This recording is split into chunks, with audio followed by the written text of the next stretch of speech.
Un terremoto es una vibración o secuencia de movimientos de la corteza terrestre. En realidad, la corteza no es continua y homogénea, ya que está formada por grandes placas tectónicas, independientes entre sí y susceptibles de desplazamientos relativos entre ellas. Las fallas son originadas por los movimientos tectónicos. Un desplazamiento entre fallas no es necesariamente causa de un sismo. ¿Qué es el hipocentro? Es el origen de la perturbación y está ubicado a cierta profundidad de la corteza. Desde aquí se propagan las ondas sísmicas, las cuales pueden ser ondas principales, ondas secundarias, ondas superficiales. La velocidad de propagación de las ondas dependerá de la naturaleza y tipología del terreno. No todos los sismos son iguales, hay algunos apenas imperceptibles y otros de gran magnitud.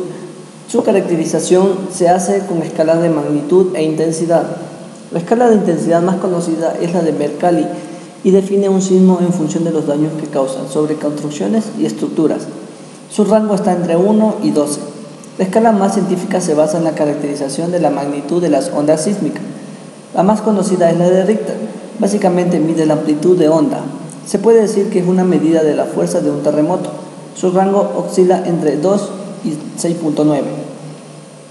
Los efectos son muy variables y depende de la naturaleza de los suelos, emplazamientos y origen del terremoto.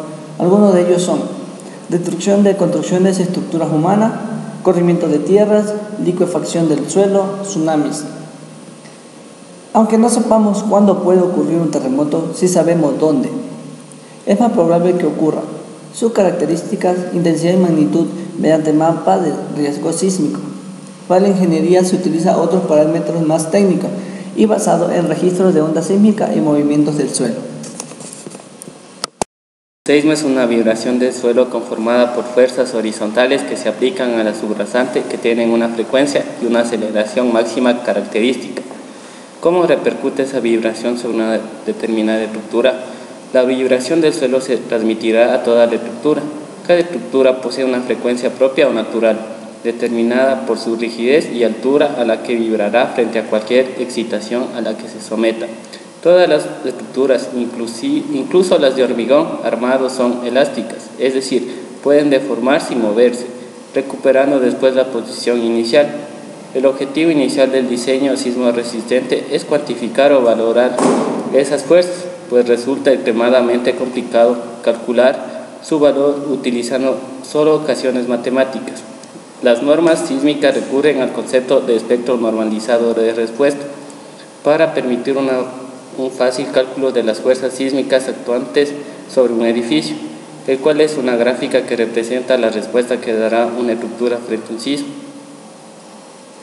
En realidad las estructuras son tridimensionales y pueden desplazarse o deformarse en las 3 dimensiones, además de poder girar respecto a sí misma con varios ejes de rotación diferentes. Existen varios modos en los que una estructura puede vibrar u oscilar frente a una excitación sísmica determinada. El primer modo de vibración coincide con la frecuencia natural o propia del edificio. Se debe al menos estudiar 3 modos de vibración por planta de edificio. De este modo se puede obtener el desplazamiento de cada planta frente a la acción sísmica para relacionarlo con las fuerzas. Para el desplazamiento de elementos estructurales se obtiene una combinación de las fuerzas sísmicas obtenida para cada modo de vibración. El cálculo modal espectral o dinámico es el uso más común y generalizado por las normas sismorresistentes. Todo proceso se orienta a la obtención de un conjunto de fuerzas actuantes sobre las plantas de la edificación.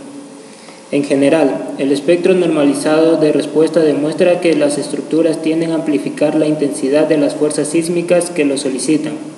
Pueden además deformarse de diferente forma y modo gracias a sus capacidades elásticas y de rigidez.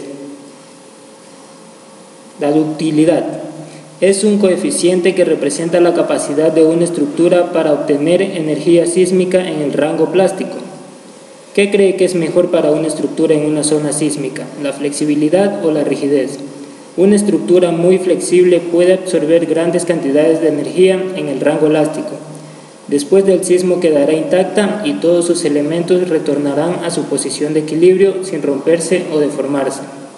Por el contrario, un edificio rígido apenas se deformará a la acción del sismo, es decir, Sea cual sea la deformación, el edificio no se recuperará de la misma y quedará deformado y cerca del punto de rotura.